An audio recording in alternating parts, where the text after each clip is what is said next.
La Sociedad Española de Radiodifusión presenta... Ser... ¡Viva la radio! Podcast. Siempre.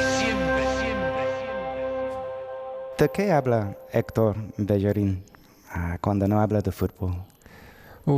Cuando no hablo de fútbol, pues suelo tener conversaciones bastante profundas. Soy una persona que me gusta ese tipo de intensidad de conversación. Es mi manera de aprender, conversando. Me gusta mucho hablar de arte, la fotografía, me gusta mucho hablar de música, me gusta hablar de las cosas del día a día, de la cotidianidad y de hablar con mis amigos, de saber cómo están, de su día a día. Para mí, las cosas cotidianas cada vez son las cosas que me hacen más feliz. Entonces son de las que más hablo. Habla 1, 2, 3, 4, 5, 6. La cadena SER presenta... A ver, ¿qué onda el piano? ¿Está afinado? Sí, muy bien. En clave de Rhodes. A ver. Un espacio de música y conversación de James Rhodes. Sí, re bien. En este programa, Yo súper contento, vamos. Héctor Bellerín y los estereotipos.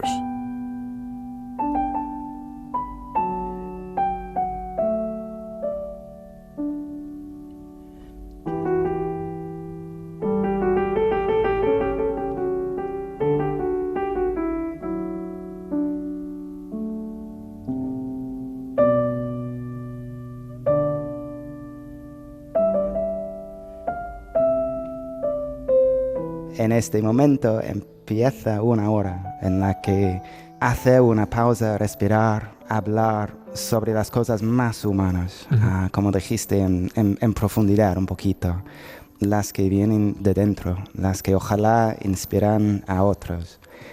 Yo soy James Rhodes y en este viaje las personas están siendo fundamentales y hoy el programa es especial porque hemos salido de los estudios de la SER en Madrid para desplazarnos a Sevilla, a los estudios de Radio Sevilla.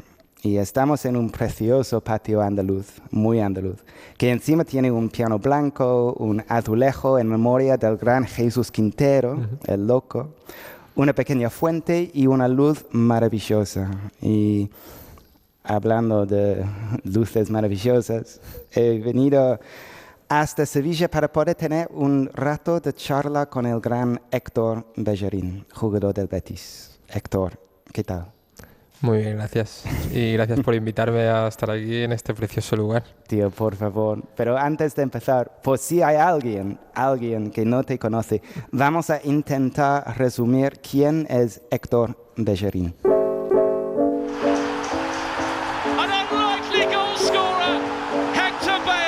Nacido en Barcelona en 1995, Héctor Bellerín, canterano del Fútbol Club Barcelona desde los 8 años, llegó con solo 16 al Arsenal, donde pasó su adolescencia enfocándose y creciendo en su gran pasión, el fútbol. Pero sus raíces familiares le hicieron llegar más tarde al Betis, el equipo de su corazón. El Betis tiene algo que engancha. Para mí el Betis es de los pocos equipos que sigue humanizando al futbolista, que sigue haciéndole sentir que está en familia y que le hace sentir valorado. Y después de idas y venidas... Esas lágrimas son porque sabe que es su último partido en este estadio. Quizás por emoción, quizás porque sabemos que tiene ese arraigo con el club. Héctor juega hoy en día con el conjunto verde y blanco. Un futbolista un tanto diferente a los demás por su discurso, convicciones sociales y su gran capacidad de reflexión. Yo al final he estado en vestuarios en los que he estado muchos años y al principio siempre se me ha visto como alguien raro, pero luego de repente me pedían a lo mejor auxilio en ciertas situaciones, ¿no? O querían consejo y al final se me ha visto como alguien diferente. Preocupado por la moda, el medio ambiente, el feminismo o la literatura, Héctor Bellerín se para a pensar en las consecuencias que tienen las decisiones que toma día a día. El proceso de cómo se hace la ropa y un poco entender cómo funciona esa cadena, ¿no? Pero ya no solo con la moda, sino con el consumismo en general. Un futbolista joven que desde luego se sale de lo habitual.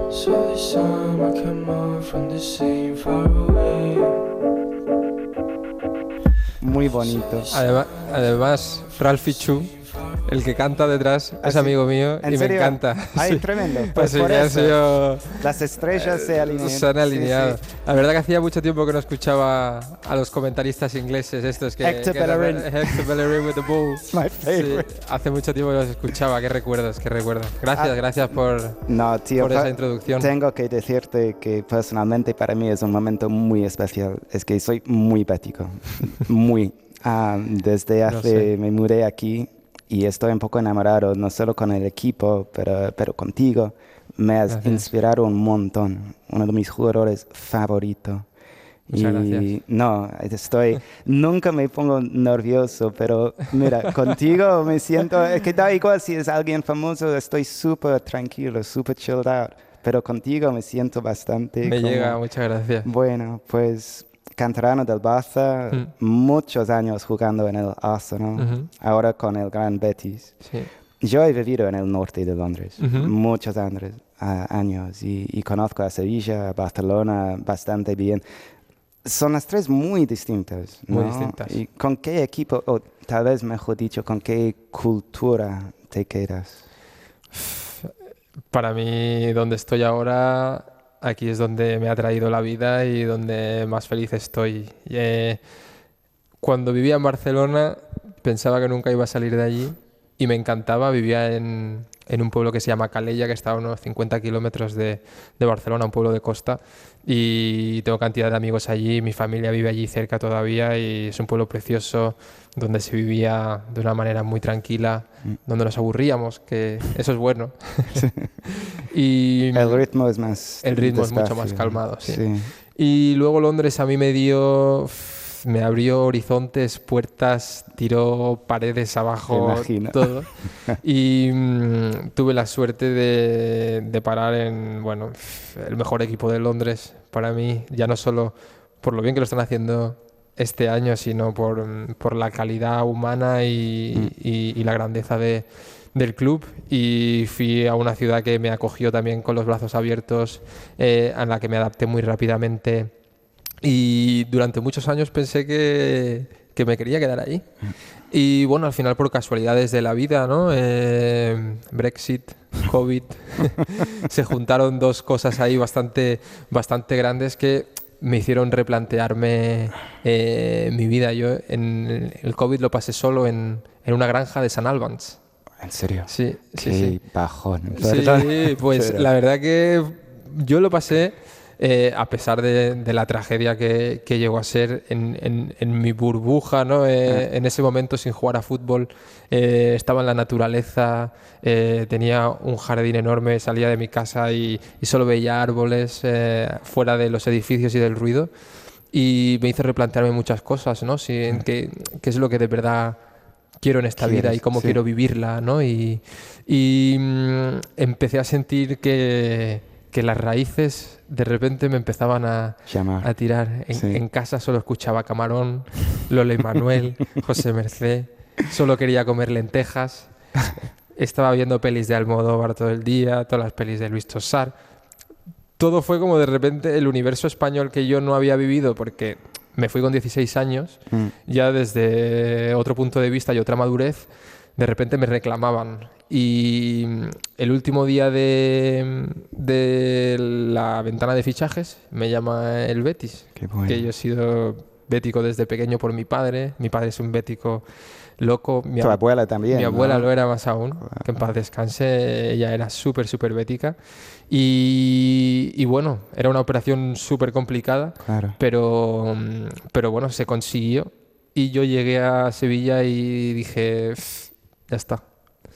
Este es mi sitio, este es mi lugar. Y luego, pues, por circunstancias, tuve la oportunidad de jugar en el Barcelona, que también fue un sueño para mí, porque yo me crié en la cantera del Barcelona y pude vestir la camiseta, jugar en el Camp Nou. Mi otra abuela, cuando me vio jugar en el Camp Nou con la camiseta del Barça, para ella también fue un sueño cumplido, ¿no? Y luego estuve en Lisboa, que me pareció también una cultura y una ciudad increíble, y gracias a Dios, pues estoy de vuelta donde desde que lo conozco, donde quiero estar. Te veo muy contento en la cancha sí. y en la vida, ¿no? Soy muy Aquí. feliz, la verdad. Es soy muy como feliz. coming home. un poquito. Del Betis. Porque ¿qué fue a ti lo que te impresionó del Betis? Del ¿Qué te Betis, atrajo al Betis yo desde cuando el llegaste primer aquí? partido Sí. estaba enganchado, como no son los típicos los niños mimados del Real Madrid, Ya. ¿sabes? Con Sí. el pelazo y los vestidos así y como quejando todo el rato y con sus Ferrari y tal. Y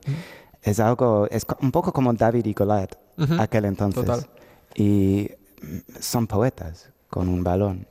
Y por eso me he enamorado. Qué bueno. Pero ¿pensaste alguna vez que jugarías aquí? Pues mira, yo compartí vestuario en el Arsenal con Dani Ceballos, que ahora juega en el Real Madrid, y claro. nosotros nos conocíamos de la selección sub-21, sub-19, y él es súper bético también, y nosotros siempre hablábamos en plan de tenemos que jugar en el Betis, los dos juntos, tenemos que jugar en el Betis. Sueño.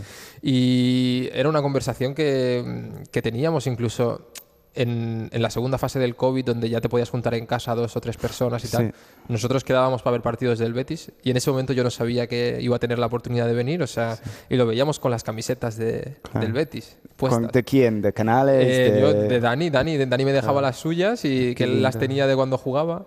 Mi padre, un cumpleaños, me regaló una camiseta de Bellerín con el 2 Wow. cuando yo estaba en Inglaterra. Y que es el mismo número y lo mismo que llevo Es su manera de ahora, decir, ¿no? oye, Sí, de repente la ley espabilate un poquito. la ley de la atracción. Y entonces, pues, sí que lo había pensado. Y ahora mi objetivo es ser feliz, es vivir mi día a día en un sitio precioso donde la gente me quiere, donde me siento querido, donde me siento cuidado, donde tengo una red de apoyo, donde mi pareja vive. Es increíble, tío. Es que lo tienes clavado. Tienes que 28, 29 años. Yo con 29 estaba en un psiquiatra casi Bueno, medio muerto. Yo estoy mira, en el pues. proceso, estoy en el proceso. Pero ¿te gustó vivir en Londres? A mí fatal. Pero ¿No? a ¿No te ti, gustó? Horrible. ¿Cuánto tiempo viviste ahí tú? Toda mi vida. ¿Hasta qué Pero edad? ¿Hasta qué edad? miserable. Hasta hace 7 años. Vale. Pero para mí, como una ciudad muy sucia, muy racista, muy cara, muy hostil. peligrosa. Hostil. Un nivel de hostilidad. Sí. Yo me han robado el móvil 7 veces con un golpe en la cara. Es horrible. ¿En serio? Nunca haces contacto visual Ya. con nadie. Ya. Tú sabes. Sí. Es verdad que a mí en Londres, por ejemplo, y he tenido muchos amigos que le han pasado cosas, a mí nunca me ha pasado nada, pero sí que es verdad que siento que es una ciudad muy hostil, que siento que es como un poco la punta del iceberg del capitalismo, digamos, ¿no? Sí, pero ya tal no, cual. ya no solo económico, sino social, Todo. un poco, ¿no? Todo el mundo va a trabajar, Sí. llega a casa, se duerme para despertarse temprano al día Claro, siguiente para y es trabajar, y una ya máquina está. de productividad. Sí. ¿no? Y a mí eso me costaba mucho, la verdad. Pero un fin parte de social. divino. Sí, Pero- precioso. Pues mira, en este programa, cada charla tiene un tema central. Depende en el invitado. Y contigo, el de hoy es de los estereotipos. Vale.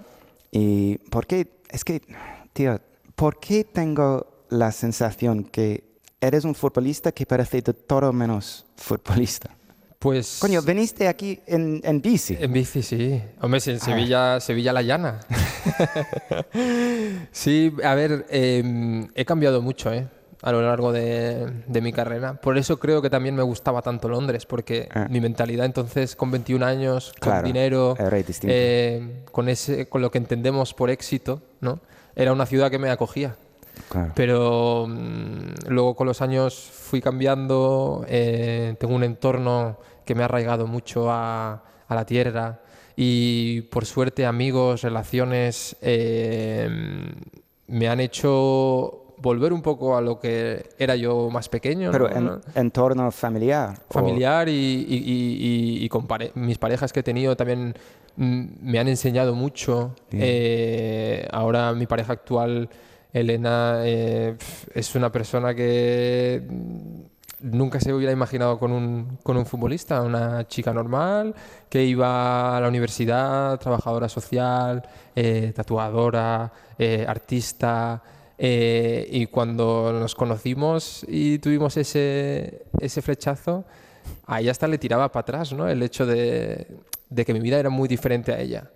Y en vez de ella acercarse hacia mí, yo me he acercado a ella y eso la verdad que a mí me ha dado la vida, porque el fútbol te aleja mucho de la realidad social, ¿no? Sí. Todos vivimos en una burbuja, la gente vive muy a gusto. Es un espejismo. Es un espejismo total.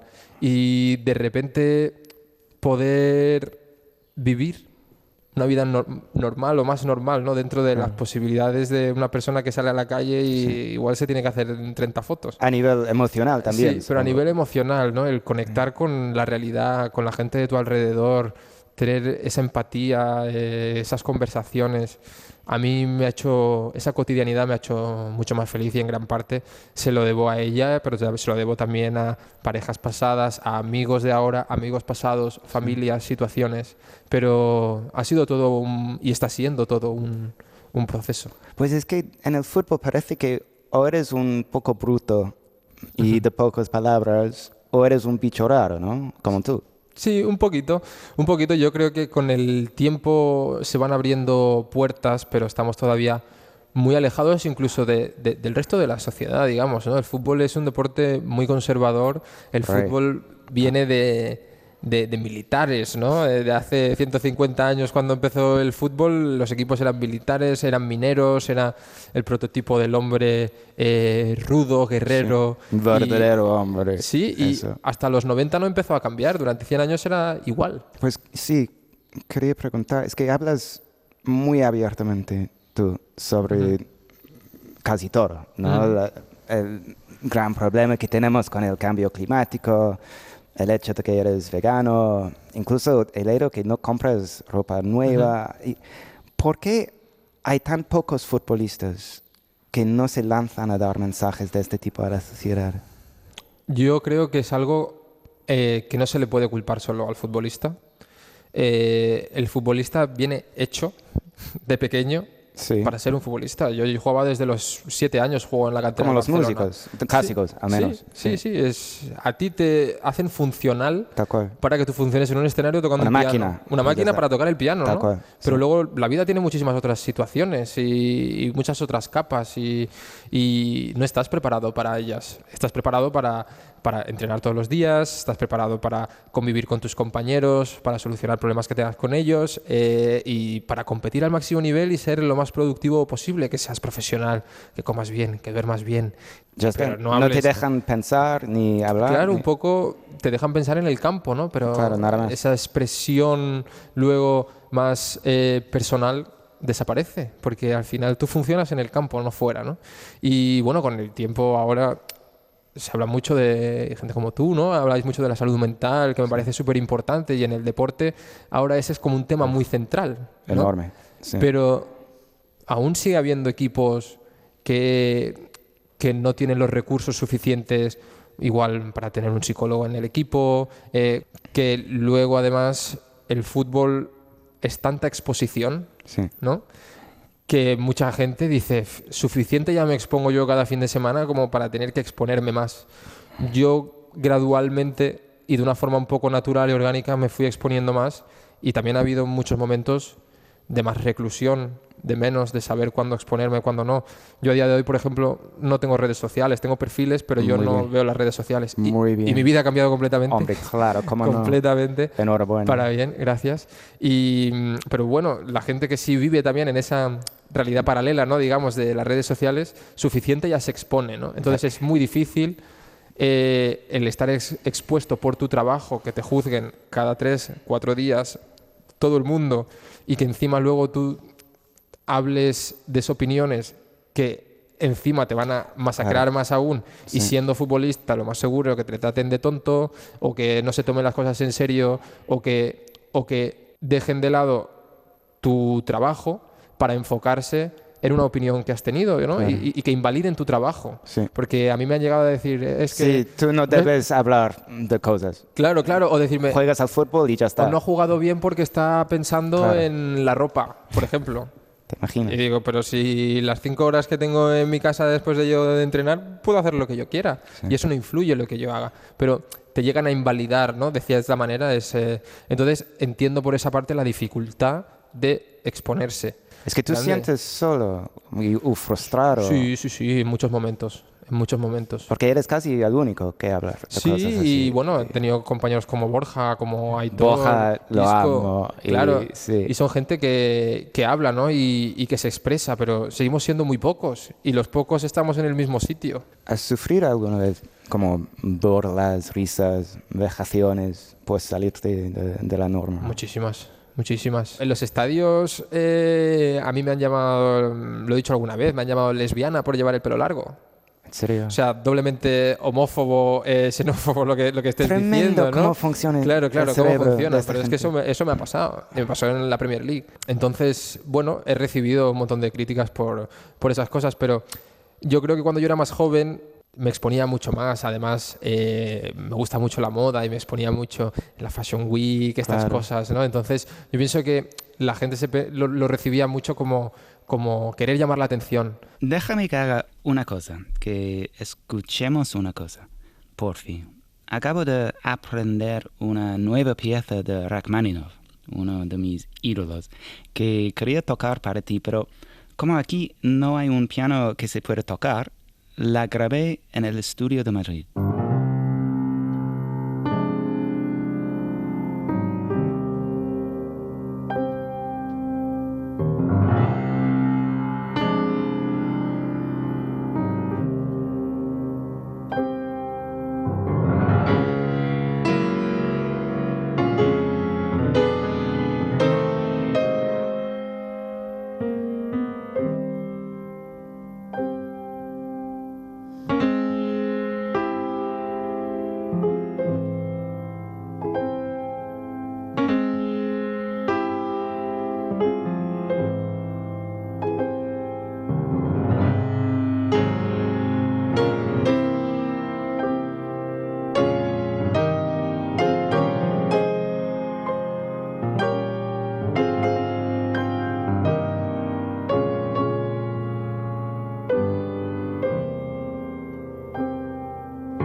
Bueno, esa pieza era un estudio de Rachmaninoff, un compositor que amo tanto que tengo su nombre tatuado en mi piel en ruso.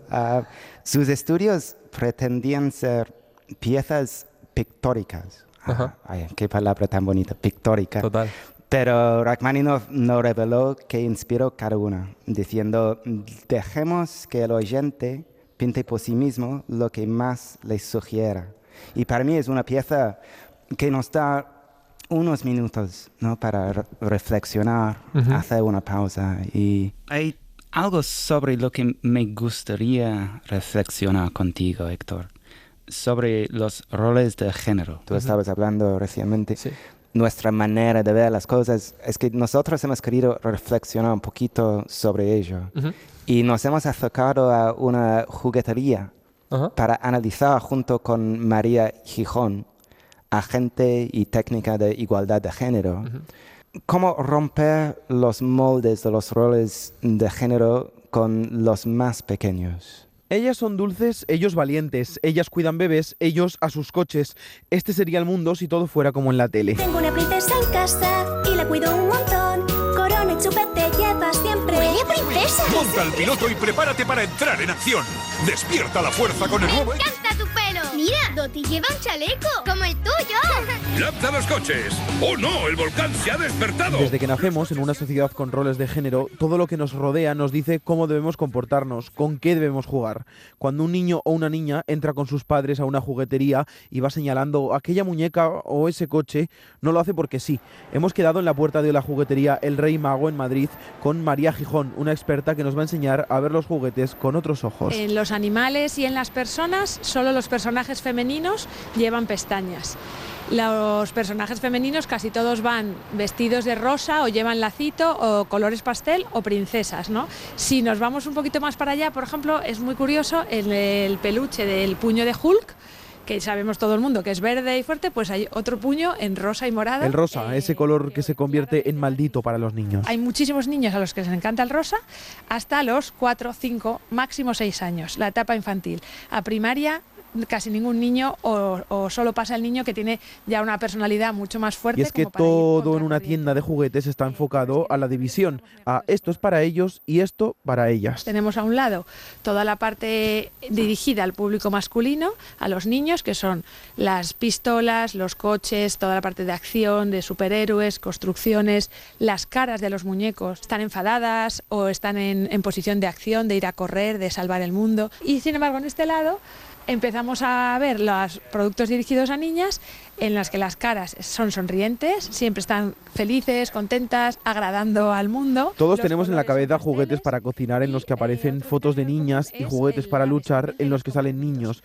pero es que los roles de género están hasta en los puzzles. Y por ejemplo ahí tenemos un puzzle en el que vemos dos opciones, no pone si es para niño o para niño, pero hay uno de bomberos en el que aparecen figuras masculinas, los colores son oscuros, gris, negro, rojo, y otro rosa con un unicornio. En puzzles, libros de colorear, incluso en el Quimicéfalo o el Monopoly. Pues el ciencia y juego dedicado a niñas son para crear perfumes, cosméticos, también lo tenemos por ejemplo para crear camisetas, lo mismo, siempre guapísimas y posando en la foto. Si nos fijamos en el juego que va dirigido o a niños o unisex, que en este caso sí que aparecen niñas, ya es la química de verdad. Aquí tenemos el Monopoly Junior para niños, los Super Thin, para niñas el de bebés llorones. El claim de debajo de Super Thin es Grandes Espías y el de bebés llorones es Lágrimas Mágicas. Y así todo, pasillos divididos por colores, por tipografías, dibujos, poses en las fotografías.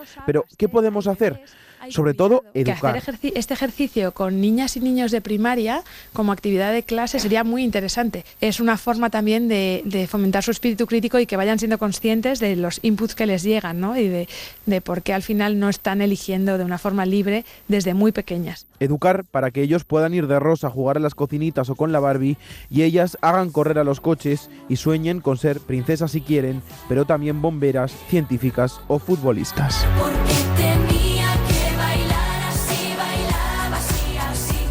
Bueno, enorme, ¿no? Te veo un poco tocado con esto. Con la vena hinchada, ¿no? Como el Hulk. Sí, es un tema Duro, ¿eh? Es un tema... Feo. Son reflexiones que nos hacemos poco, yo creo. Estas. Yo recuerdo uno de los libros que más me ha ayudado a mí, no sé si lo conoces, se llama I Don't Wanna Talk About It. Sí. De Terence Real. Tremendo. Increíble. Toca casi todo. Sí. Y el lenguaje que usamos con los niños, ¿no? Sí. A los niños pequeños, guerrero, tal, Sí, ¿no? sí. Y cómo ya desde pequeños nos estamos metiendo todas estas cosas en la cabeza y que no tenemos ni idea de hasta dónde nos llega eso, ¿no? Claro. Pues mira dónde estamos. Totalmente. Y el fútbol, obvio, ha sido toda la vida un espacio de hombres, pero ¿crees que por fin el fútbol femenino está ganando puestos? Totalmente. Me parece súper necesario. Claro. Y esta es una conversación que además estaba teniendo con un amigo hace poco, ¿no? Me preguntan mucho por el fútbol femenino y yo lo que sé y deseo y creo que es justo es que todos ganemos lo mismo, claro, que seamos igual de profesionales, que tengamos los mismos derechos y que exista igualdad. A la pregunta, ¿cómo hacemos eso? Claro. Eso es algo que aún no sé. Sí que sé que nosotros, el fútbol masculino, tenemos que ser los primeros en ayudar. Porque nosotros tenemos la plataforma, tenemos los recursos, hemos caminado ese camino porque antes ellas no lo podían caminar, ¿no? Entonces, creo que empieza por nosotros, porque la sociedad ya está haciendo ese cambio, ese trabajo, ¿no? La sociedad ya lo apoya casi de la misma manera que se apoya el nuestro. Mira la final del Mundial. Sí. Y creo que tenemos nosotros responsabilidad, que coger una responsabilidad, no solo futbolistas, jugadores, sino clubes, entidades, las ligas. Tenéis un poder fuerte. Tenemos un poder muy fuerte. Un micro enorme. Sí, pero que se utiliza para las cosas que a cada uno le interesa, porque la gente se piensa que el fútbol femenino sea más grande significa que nos van a quitar a nosotros un trozo del pastel, ¿no? ¿En serio? Que se lo van a comer ¿Eso ellas. es lo que piensa? Yo creo que sí. Yo creo que sí. Y es todo lo contrario. Sí, claro. Yo creo que es mejor para todos. Claro. ¿Sabes? Fuiste uno, sino el primer jugador en comentar públicamente el asunto Rubiales. Y ahora que se calmaron las aguas un poquito, ¿qué has sentido con todo lo que ha pasado? Con la federación, con Rubiales. Sentí muchas cosas, sentí mucha injusticia porque todos los focos se desviaron, acaban de ser campeonas del mundo. Por eso pregunto. Eso para mí fue una frustración enorme, que después de lo que habían conseguido los focos estaban en un hombre de nuevo, en el único hombre que había ahí, aparte del entrenador. Los focos estaban allí de nuevo. Y se distraer un montón desde lo importante. De lo que habían conseguido. Sí, claro. Un grupo de mujeres.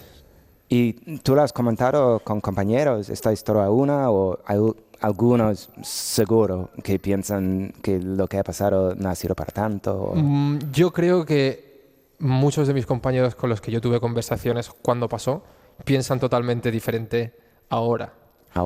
Porque pienso que lo jodido de esto, ¿no? Es que ha tenido que pasar algo así para que mucha gente reflexione. Sí. ¿Sabes? Sí. Sobre estos abusos y estos acosos. Es como la manada aquí. Claro, tiene que pasar algo gordo, ¿no? Y en el fútbol, claro, además. ¿no? Y bueno, hay una parte que de alguna manera llamaría positiva, ¿no? Y es como de repente a través de este hecho mucha gente se ha concienciado sobre ese tipo de abusos, pero me parece lamentable que eso tuviera que pasar. Pero hay una cultura de silencio en el fútbol brutal. Total. Y yo creo que es por miedo a, clubes, federaciones, etcétera, tienen unos intereses. Nosotros, en cierta manera, trabajamos para ellos, ¿no? Nuestros contratos son con estos clubes y con estas federaciones. Y patrocinadores. Patrocinadores, etcétera. Y eso dificulta, al final, a unos más, a otros menos, esa libertad que puedes llegar a sentir para expresarlo. Pero es que yo creo que es que no hay silencio que valga. con estas cosas. Claro. Da igual lo que represente, son injusticias claras. Es que que nos afectan a todos. Tú estabas hablando de cómo pertenece un poquito el fútbol al pasado, hace 100 años, y en los últimos años por fin han salido algunos casos de futbolistas que han reconocido abiertamente su homosexualidad, pero han sido en ligas menores. ¿Qué hace falta para que salgan también en la Premier League o la Liga Española? ¿Por qué cuesta tanto? Ese es un tema que a mí cada vez que me lo preguntan, yo a día de hoy lo veo muy complicado. Lo veo muy complicado. Porque no... Los futbolistas no estamos ahí todavía, yo creo. No. Yo creo que... Falta mucho, ¿no? Falta mucho. Hay un partido de apoyo a colectivos LGTBIQ+, un partido que se dedica a la mujer o a la violencia machista, y se hacen estas cosas de cara afuera, pero de puertas para adentro hace falta mucho cambio. ¿Qué harías si tú eres el presidente de la liga? ¿Qué falta? No sé si eso es algo que se tenga que cambiar desde arriba. No. Yo creo que eso es algo que se tiene que cambiar desde abajo, desde los jóvenes, algo de las canteras. Cultural. Educación, sobre todo en el fútbol. Todo el tiempo que pasamos cuando yo tenía 8 años entrenando, mucha más educación, mucha más de cosas que no sean de fútbol, de consentimiento, de cuidados, de salud mental, de igualdad, de racismo, de todas esas cosas desde que somos pequeños. Me parecen súper importantes y no las hay. Y yo, para mí, que creo que eso es un problema que en el fútbol se ve muy grande, ¿no? Pero que el fútbol al final es un poco un reflejo de la sociedad, ¿no? En el fútbol pasa y se habla más, porque cuando pasa en el fútbol todo es mucho más grande, pero esto pasa en otras industrias y pasa en la calle y pasa en el día a día. Pero mucho más en el fútbol, ¿no? Porque es un ambiente además altamente masculinizado. Muy, ¿no? Bueno, aunque sea telemáticamente, hemos intentado viajar a Londres para preguntar por ti y nos hemos encontrado con esto. Hola amigos, soy Santi Cazorla y quiero mandar un saludo a mi gran amigo Héctor Bellerín. Y en segundo lugar, me gustaría que contaras la canción que tuviste que cantar el día que subiste al primer equipo en el Arsenal. Si nos puedes cantar otro trocito de aquella canción, creo que fue la Macarena. Venga, crack, un abrazo fuerte, espero verte pronto. Venga, todo tuyo. No canté la Macarena, Santi. No canté la Macarena. ¿Por qué? Canté suavemente, bésame, que quiero sentir tus labios besándome otra vez. Subido en una silla y moviendo las caderas. Sí, es por me das escalofríos, tío. Los oyentes también, seguro, están flipando en colores. Esa fue mi initiation song. ¿En serio? Sí. ¿En el Arsenal? Sí. ¿Y? No fue la Macarena, pero bueno, le mando un saludo desde aquí a Santi, que la verdad cuando yo empecé en el primer equipo, él estaba allí, claro. Me hizo todos los días. Como tu Big Brother, ¿no? Sí, uno de ellos.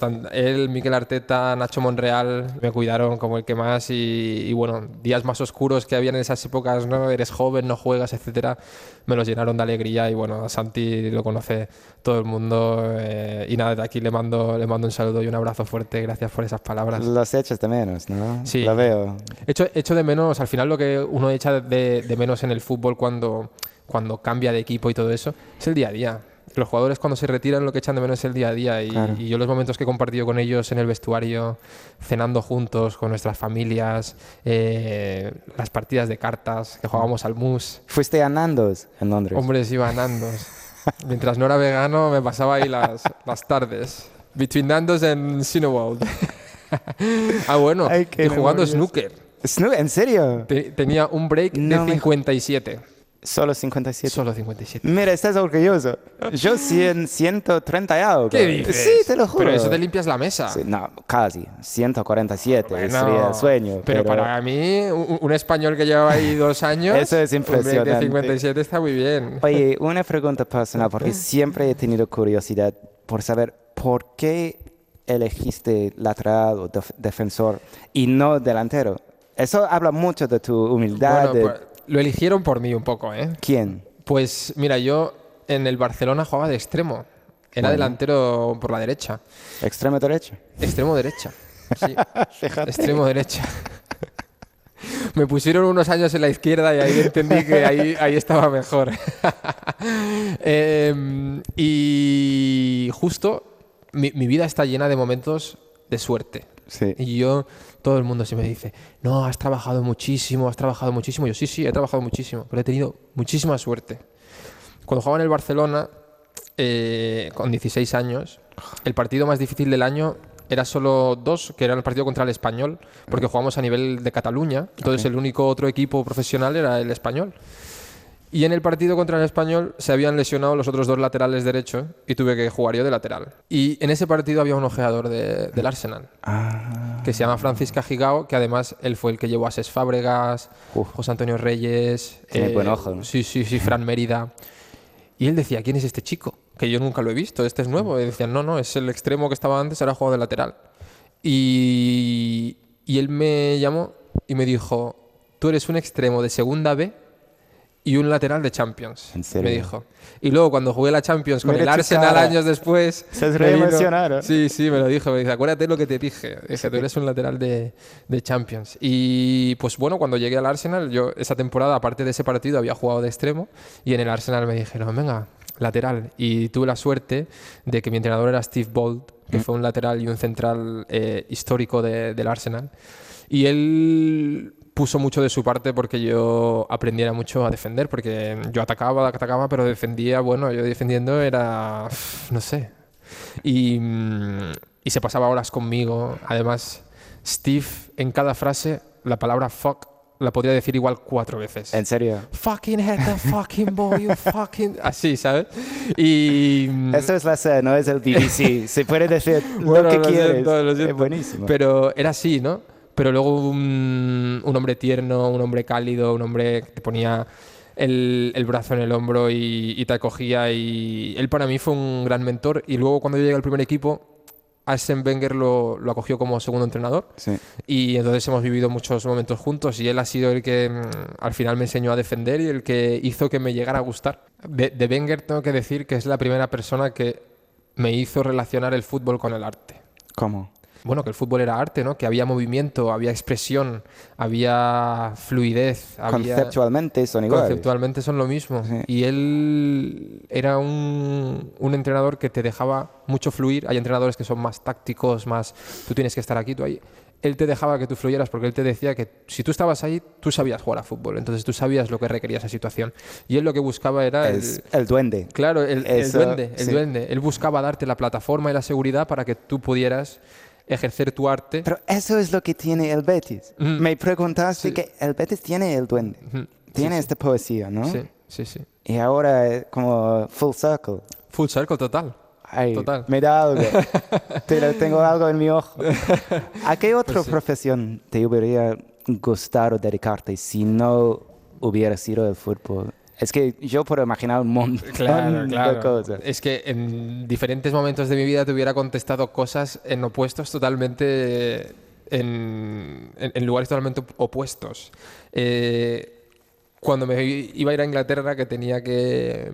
Porque yo llegué a hacer el bachillerato, yo acabé cuarto de la ESO y me fui. Entonces tenía que decidir qué bachillerato hacer y en ese momento quería estudiar psicología. Ah, yo estudié pues en ese momento... psicología. Ah, mira.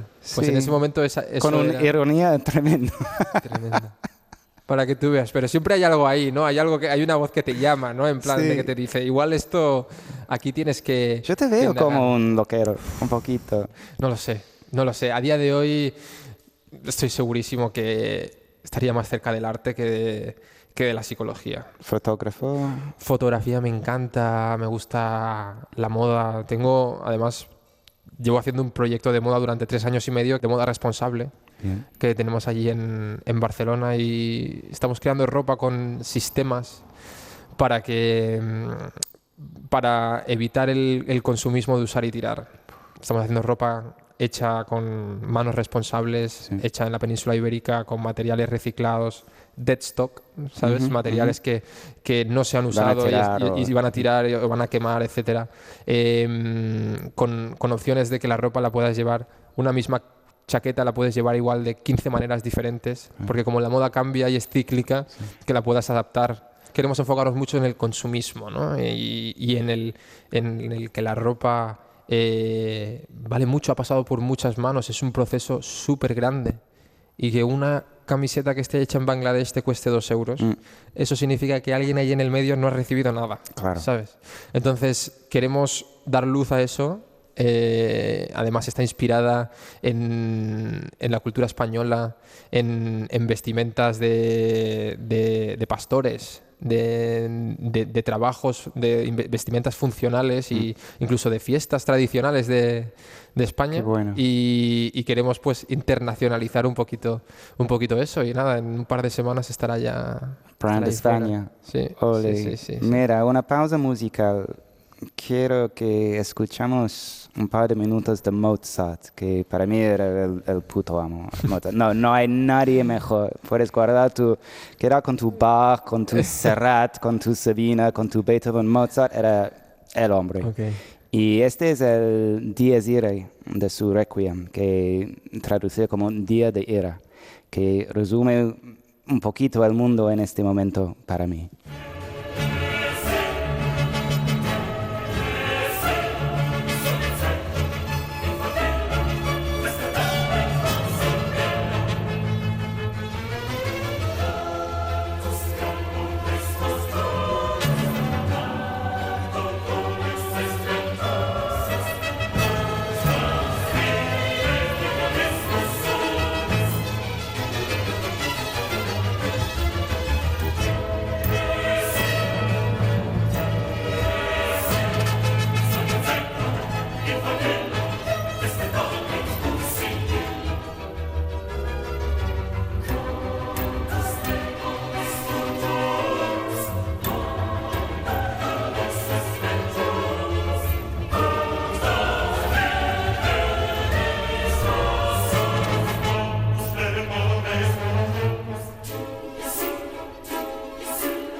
Y hay gente que dice que el músico clásico es aburrido. Sí, no, muy intenso, ¿no? Intenso. Es una hostia en la cara. Sí, totalmente. Es hardcore, esto es hardcore. Eso es hardcore, boom. Mira, hay algunas preguntas que preguntan todos mis invitados. Yo podría ser tu padre. Yo tengo 49 tacos y tú eres un peque, pero yo realmente tengo el sentido de que puedo aprender cosas de ti. ¿Cuidas tu cabeza? Sí, mucho. Y ¿tienes terapeuta? Sí. ¿Cada semana? Ahora quincenal, desde hace un ¡Mira mes. vos! Desde hace un mes. I'm so proud of you, man. Thank you, man. Esto es importante para la gente que va a esa terapia, decir, voy quincenal, es un paso. Es un gran paso. Es un paso y de aquí agradezco a mi terapeuta todo lo que me ha ayudado. Este año para mí ha sido un año durísimo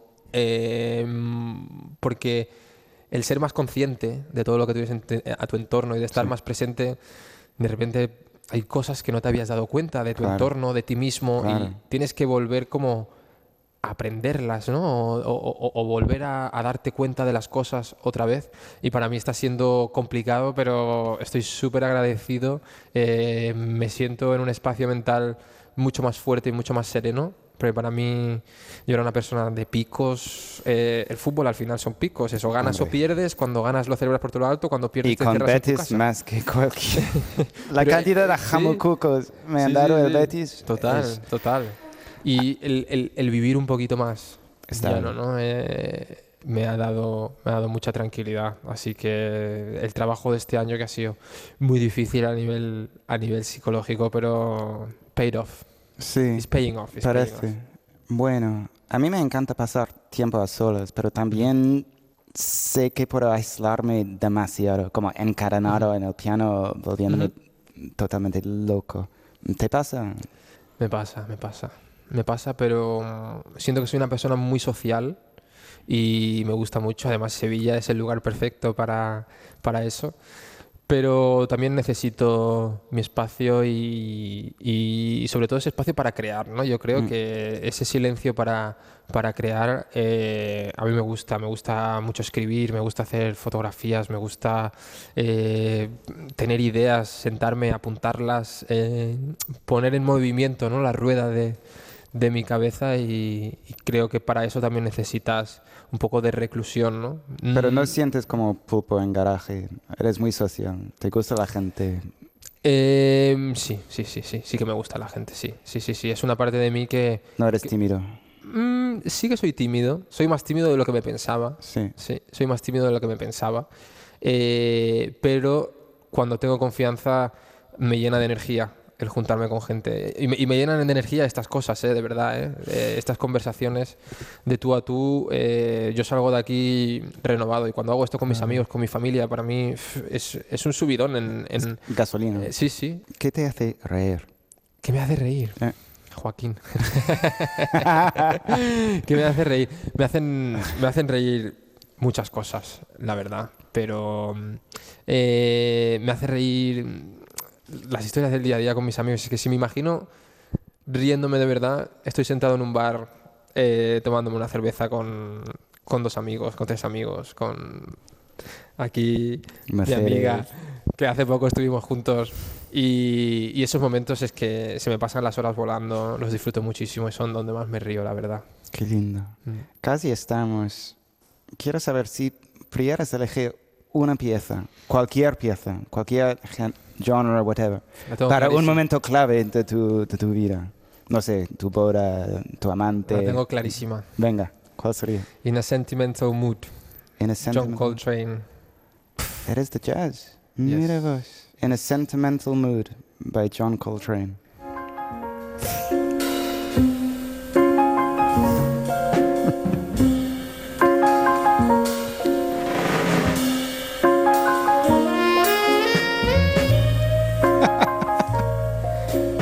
Me encanta.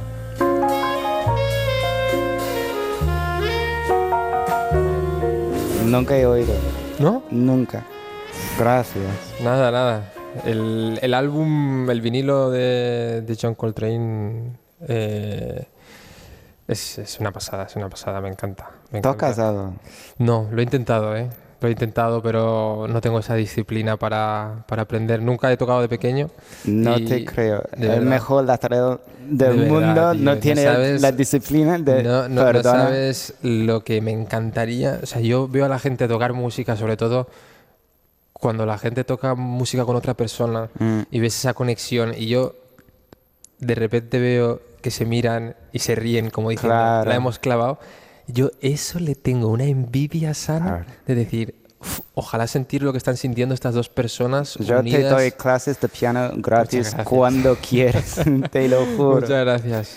Lo he intentado, me aprendí canciones de piano casi de memoria, pero sí, he intentado, no logro, pero me encanta la música. Paco de Lucía, para mí esa es la sinfonía de mi vida. Todo lo que él toca es eso es una pasada.